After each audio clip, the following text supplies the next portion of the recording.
Bom, vamos conversar com o Dino. Vamos, então. O Dino botou fogo hoje em tudo, né? Vocês já receberam? Eu já recebi acho que 192 vezes aquele vídeo dele sentando no banco e caindo. Você viu? Já vi. Cara, assim, banco cede a pressão de Dino. Aí você vai ver, vai falar, nossa, o que aconteceu com esse... Ele senta num banco, num evento, o banco tomba. Bom, basicamente o que aconteceu é que ele colocou os bancos brasileiros numa situação, abre aspas, inédita, complexa, sensível e insolúvel, segundo relatos obtidos aí pelo jornal, pelo Estadão, né? Ele decidiu nessa segunda-feira, ou seja, famoso ontem, que decisões judiciais estrangeiras só podem ser executadas no Brasil mediante homologação ou por meio de mecanismo de cooperação internacional. Isso quer dizer que abre ali um espaço pro Alexandre de Moraes, por exemplo, apelar ao próprio STF no tocante à Lei Magnitsky, ou não? É estranho isso, sabe? Porque é uma questão complexa. E o que eu vou falar aqui é em tese. Tá. Bom, Tramontina, tudo bem? Tá bom. É em tese porque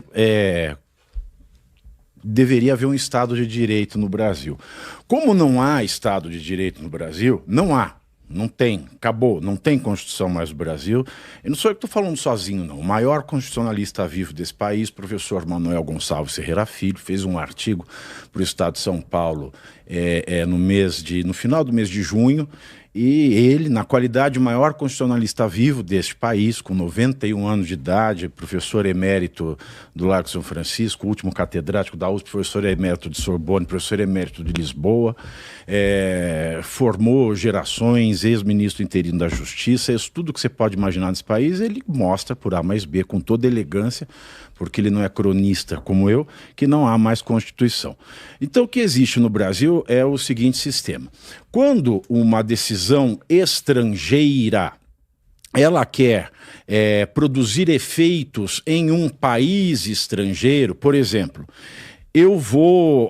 tem um espanhol que ele deve pensão alimentícia na Espanha, vem para o Brasil a trabalho, etc., mas sai uma decisão e o Banco Brasileiro precisa pegar parte do dinheiro dele para transferir para pagamento de pensão. Você precisa fazer a homologação da decisão estrangeira. E quem faz essa homologação no Brasil é o STJ, é o Superior Tribunal de Justiça. A competência é do STJ. Lei Magnitsky, o que é? A Lei Magnitsky não é uma decisão judicial. Então, portanto, você não está falando da questão da extraterritorialidade da sentença judicial. O que a Lei Magnitsky diz? A Lei Magnitsky diz que nenhuma empresa dos Estados Unidos, e portanto elas estão nos Estados Unidos, pelo menos fictamente, podem fazer qualquer transação que envolva valor de qualquer espécie, em dinheiro, em imóvel, em burro, em jegue, em boi, com determinada pessoa que está nessa lista da Magnitsky. O que acontece é que os bancos brasileiros, eles têm negócios com empresas americanas. Eles usam um código SWIFT, eles têm Mastercard, eles têm Visa, eles têm títulos do Tesouro Americano, eles compram e vendem dólar. Então, não é que a Lei Magnitsky está operando efeito dentro do Brasil. É que quem não pode fazer com a pessoa da lista da Magnitsky e com nenhum outro entreposto a essa pessoa, por exemplo, o Banco Brasileiro, que tem uma conta da titularidade do Alexandre de Moraes, ele não pode fazer negócios em dólar com empresas americanas que ele costuma fazer para benefício do Alexandre de Moraes ou de qualquer pessoa da sua família, se essa pessoa da sua família for levar o proveito econômico para ele. Então o Banco Brasileiro não precisa cumprir a Magnitsky. Não precisa mesmo. Mas só que daí ele arca com as consequências. Tem uma discussão muito candente na Suíça. Certa vez o Credit Suisse, ele tinha um grupo de clientes oligarcas russos que foram listados na Lei Magnitsky e, a pedido desses clientes oligarcas russos, eu estou falando de muito dinheiro, o Credit Suisse entrou com um pedido perante a Suprema Corte Suíça, dizendo o seguinte: nós temos as nossas leis de combate a atos anti-direitos humanos. Então, que tal se a Corte Suprema da Suíça dissesse que o Banco Suíço não precisa seguir os rigores da lei Magnitsky, porque, em compensação, a Suíça adota outras medidas visando o mesmo objetivo que a lei Magnitsky. Aí, o que o Supremo da Suíça assinalou foi o seguinte: ok, tudo bem, você não precisa arcar com a consequência, mas aí as empresas americanas ou o próprio governo americano fica livre para te multar. E uma coisa é o Credit Suisse, que já foi pro brejo também, né? Deu no que deu. Mas uma coisa é o Credit Suisse ele pagar uma multa estratosférica aos Estados Unidos ou a qualquer empresa americana. Outra coisa é o Bradesco fazê-lo. Não que o Bradesco seja pequeno, mas que a coisa aqui não é tão fácil como é na Suíça, porque os bancos no Brasil, eles têm lucros recordes, muito embora hoje tiveram um prejuízo de 41,9 bilhões em valor de mercado, eles têm, em toda a sua atividade, uma média de 50% de imposto a pagar para o governo.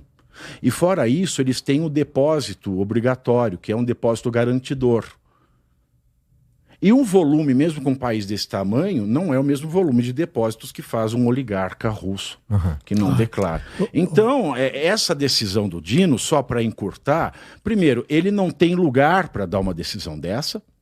Uma decisão judicial não é jurisprudência, então ela se aplica somente ao caso concreto dentro do qual ela foi tomada. E se quiserem usar essa decisão como precedente, ou o banco afetado ou Alexandre de Moraes terão que acionar a justiça no primeiro grau, na vara da Justiça Federal, porque o foro privilegiado, o foro especial por Alexandre, ele serve quando ele está virtualmente no polo passivo, quando ele é réu. Quando ele é autor, não existe foro privilegiado. Mas, eu repito, no Brasil não existe direito. Então, se faz absolutamente tudo. Isso que o Dino ele acabou de dizer tem duas consequências. A primeira consequência delas é o seguinte: ele está tentando tomar uma decisão, transformar uma decisão de um caso e jogar para outro. Segundo, ele dá razão para a mídia, para a Trump Media nos Estados Unidos e para a plataforma Rumble, porque eles movimentaram uma ação contra o Moraes dizendo que ele mandou ordens judiciais diretas a empresas nos Estados Unidos para que fizessem efeitos dentro dos Estados Unidos. E eles estão processando o Moraes por isso. E quando o Dino diz que no Brasil não se pode aceitar uma decisão de outro país sem passar pelo STF, ele está atribuindo culpa ao colega dele na ação que ele está sofrendo na Flórida. E, por fim, o que ele faz aí é violar dois princípios básicos da decisão judicial. O primeiro, não dar decisões inexequíveis, porque ele faz o que o Alexandre de Moraes faz direto, que é mandar andar descalço sem ter que pisar no chão. E segundo, ele mesmo fez um despacho hoje para explicar a decisão de ontem. Isso quer dizer o quê? Que ele deu uma decisão, no mínimo, obscura. E decisões obscuras, contraditórias e omissas são nulas de pleno direito. O que mostra que nós não temos direito no Brasil. E os bancos que se danem. Os bancos estão numa situação muito delicada, porque os bancos não sabem o que fazer, né? Os principais banqueiros tiveram uma reunião essa semana com ministros do Supremo, para ter uma conversa ali para ver como é que encaminhar esse assunto, e os bancos ficaram muito reticentes, não assumiram postura nenhuma. Aliás, o que se sabe é que ministros esperavam que os bancos tivessem uma posição assim, firme, contra a aplicação da lei, o que seria, de certa forma, uma ingenuidade. Mas os bancos ficam, nesse momento, assim, né? Bom, eu aplico a lei aqui ou também estou impedido de aplicar a lei Magnitsky aqui, né? Ou só devo aplicar a Magnitsky quando a operação for em relação a qualquer ação internacional.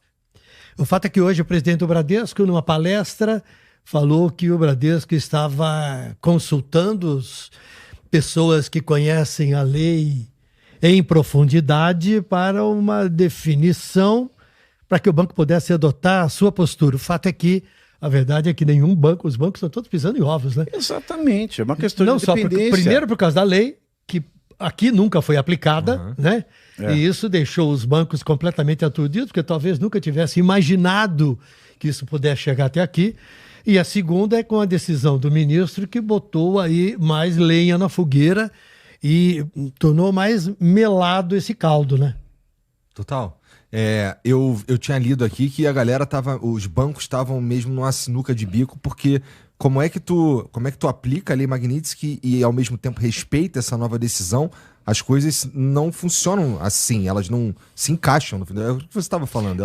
Porque veja bem, o Banco Brasileiro, o Bradesco, ele não tem que cumprir a Lei Magnitsky. Quem tem que cumprir a Lei Magnitsky é a empresa americana. Então, se o Bradesco quiser fazer transação em dólar, o problema é dele.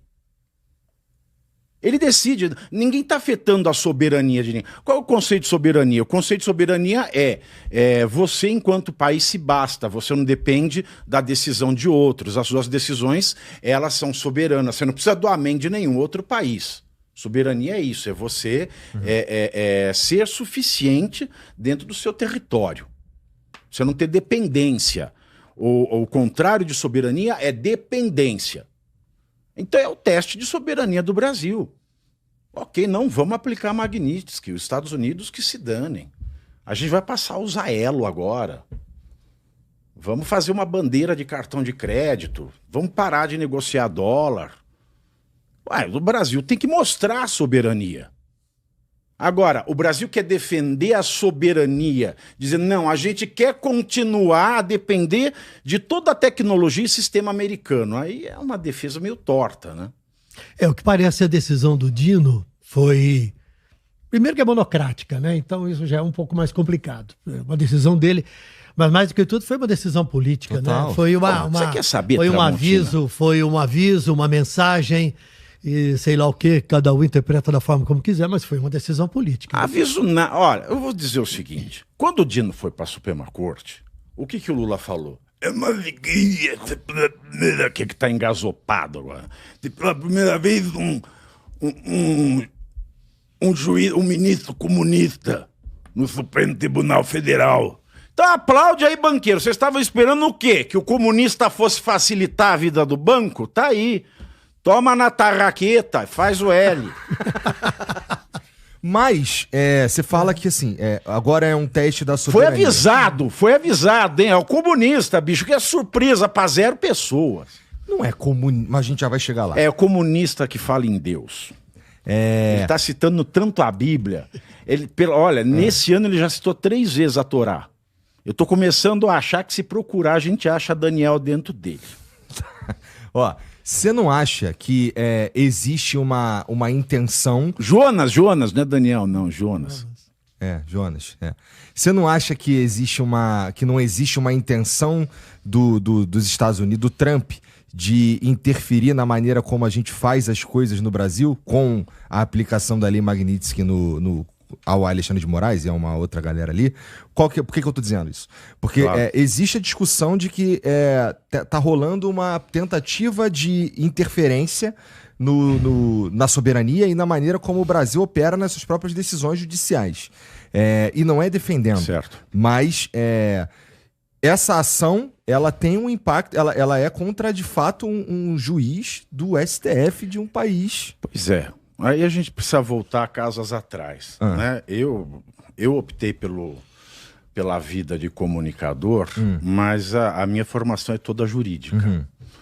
E como eu converso com os meus antigos professores, eu abandonei a advocacia em especial, porque de que adianta você ser bem formado, estudar tanto, encher o rabicó de título para fazer uma tese e ela ser julgada pelo Toffoli, que nunca fez uma pós, nunca escreveu um livro, nem um artigo. Suspeito até que ele não tenha lido os livros. De que adianta? Então, quando a gente... Mas a única coisa que eu faço no direito ainda é dar aula, né? Eu leciono filosofia do direito. Então a gente tem que se perguntar, primeiro, é um juiz da Suprema Corte, é um ministro do Supremo Tribunal Federal. Uhum. Bom, pelo papel timbrado mas o que é um ministro do Supremo Tribunal Federal? O ministro do Supremo Tribunal Federal é um sujeito que tem reputação ilibada, mais de 35 anos, é brasileiro nato e tem notável saber jurídico. E um Supremo, portanto, ele só existe quando existem 11 juízes que têm mais de 35 anos, são brasileiros natos, têm reputação ilibada, gozam dos seus direitos políticos e têm notável saber jurídico. O STF já perdeu, ele já rifou o notável saber jurídico há muito tempo. Desde 2007, o Brasil vem emplacando ministro atrás de ministro. Quando eu entrei na faculdade, eu lembro do professor Moreira Alves. Quando ele passava no corredor do Lago São Francisco, a gente fazia o nome do pai e dizia que ele não tinha notável saber jurídico, ele tinha santíssimo saber jurídico. Tamanho conhecimento que era do Moreira Alves, que faleceu o ano passado. Deve ter morrido de desgosto, né? Conhecendo o professor Moreira Alves, sabe o que ele pensava dessa atual composição do STF. Então começa o erro daí. O STF ele tem sido Supremo, porque para você Supremos tem que ser uma coisa meio que sobre-humana. Então você não pode entrar no calor do debate, você não pode entrar em briga de bar. Não existe ministro Supremo que entre em briga de bar. Ele tem que estar acima da briga de bar. Uhum. Isso é um ponto. O segundo ponto. Porque ele é um ministro do Supremo, ele não pode cometer crimes, ele está acima do bem e do mal, ele saiu da condição humana? Não, de jeito nenhum. Uhum. Muito pelo contrário, quando ele comete crimes, os crimes dele são mais sérios, porque ele tem que ser um modelo de alguma coisa boa. Né? A mulher de César não basta ser honesta, tem que parecer honesta. Agora, no Brasil, elas não conseguem sequer parecer honestas. E o Alexandre de Moraes, ele, portanto, tomou decisões que violam os direitos humanos? Essa é uma pergunta que se faz, porque a Magnitsky se aplica a quem viola direitos fundamentais. Bom, vamos analisar. Os Estados Unidos querem interferir na soberania do Estado brasileiro. O que é Estado? Nós temos que conceituar Estado. Estado, a equação Estado é igual: território, povo e direito. Não tem ministro do STF, não tem presidente, não tem vice, não tem STF, não tem poder legislativo, judiciário e executivo. A equação da formação do Estado, e eu estou dando aqui a definição mais simples, que é do professor Dalmo de Abreu Dallari, fundador do PT. Estado é igual território, a gente vê no mapa, povo, somos todos nós, e direito. É o direito que define quais são os poderes, é o direito que define quem pode ocupar os poderes e de que forma pode ocupar os poderes. Portanto, um golpe de Estado ou ferir a soberania do Estado é você ferir o povo do Estado, o território do Estado ou o direito do Estado. Então vamos olhar o direito do Estado. Porque o que se diz é que o Alexandre de Moraes está ferindo direitos fundamentais. Um dos direitos fundamentais, reconhecido na Carta de 1948 da ONU, é o direito ao devido processo legal e à ampla defesa. A Constituição Brasileira de 88, mais escangalhada que rapariga de beira de estrada, sabe, em dia de saque do FGTS, uma coisa louca. Ela diz que o processo criminal no Brasil, ele, mais do que qualquer outro processo administrativo, civil, de família, qualquer coisa, ele não tem só que observar a legalidade, ele tem que observar o princípio da amplíssima, da estritíssima legalidade, é a Constituição que diz isso, princípio da estrita legalidade. Então, tudo que acontece no processo criminal tem que estar previsto na lei, tem que estar escrito numa lei anterior aos fatos. Uhum. O que está escrito na lei? Vamos ficar só no caso do Bolsonaro, porque eu posso aqui passar horas e horas discorrendo, porque eu já fiz uma análise, uma limpa de tudo. A denúncia contra o Bolsonaro. E não quero defender Bolsonaro, nem Lula, nem LG. Eu quero falar o que está no direito e o que aconteceu. O que aconteceu? Tinha uma investigação da Polícia Federal. Essa investigação diz a Lei 8.038 de 1990, que regula o processo criminal quando ele tem competência originária para processos criminais. Ok? Ok. Lei 8.038, que é mencionada logo na ementa, que é o resumo do acórdão, que acolheu a denúncia da PGR e transformou o Bolsonaro mais 31 pessoas réus como a cabeça do golpismo. Bom, pois bem, o que disse nessa ementa? Atendeu-se integralmente à Lei 8.038. Atendeu-se integralmente ela foi respeitada por completo. Aí o que diz essa lei? Essa lei ela diz o seguinte no artigo 3º. Quando um inquérito na Polícia Federal recebe o pedido do PGR para que ele seja arquivado, o juiz no STF ele tem que obrigatoriamente arquivar. O Augusto Aras, o PGR anterior ao Paulo Gonet, ele pediu o arquivamento desse inquérito. O Alexandre de Moraes mandou arquivar? Não. Ah, mas a lei não vê uma exceção a essa regra? Vê. Quando o juiz relator não quer arquivar, ele tem que mandar para o plenário decidir se isso continua ou se isso vai ao arquivo. Foi mandado ao plenário? Não. Então o inquérito já deveria ter acabado. Não acabou. Mas vamos fingir que no Aras não pediu para arquivar. O que a lei diz no artigo 1º da Lei 8.038, é só dar Google, gente. Se você não for analfabeto, você vai ler o que está escrito ali.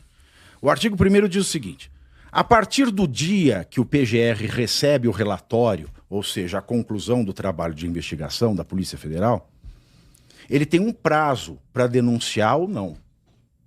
E o que a gente aprende, qualquer primeiranista de direito sabe, você pode perder tudo no direito, menos o prazo. Perda de prazo é irremediável. Então o que diz a Lei 8.038 no artigo 1º? Do dia que o Paulo Gonet recebeu o relatório da Polícia Federal, e ele o recebeu no dia 26 de novembro de 2024, ele teria, veja bem, 15 dias para apresentar a denúncia contra o Bolsonaro. 15 dias úteis. Só que, se existe algum dos investigados preso preventivamente, o prazo vai para 5. Então o Paulo Gonet recebeu o relatório no dia 26 de novembro de 2024, o prazo dele acabaria no dia 3 de dezembro de 2024. Porque tinha o Mauro Cid, naquela época preso, ou se não tivesse preso estava com tornozeleira, tem o Braga Neto que está preso até hoje, então o prazo é de 5. Tá. Ele apresentou a denúncia no dia 3 de dezembro de 2024? Não, ele apresentou a denúncia no dia 18 de fevereiro de 2025. Não foi nem perto. Ah, mas não tem uma exceção na lei que permite ele levar mais tempo, porque o caso é complexo, né? Tem aquele monte de página, etc. Tem, claro, a lei dá uma opção. A lei diz que, se o PGR não conseguir apresentar a denúncia em 5 dias, ele tem que pedir para o juiz mais prazo indeterminado, ele pode demorar quando ele quiser. Mas desde que o juiz, ele libere todos os investigados que estão em prisão preventiva ou cumprindo cautelar, ou seja, não pode ter nem tornozeleira eletrônica. Aí ele pode entregar a denúncia no prazo que ele quiser. Mas ele pediu? Não. O Braga Neto foi solto? Não. Ele demorou o tempo que ele quis para apresentar a denúncia? Demorou. Então o prazo não foi cumprido. Então nós estamos discutindo hoje o cerceamento da coisa mais básica de quando se fala em segurança jurídica, que é o prazo processual.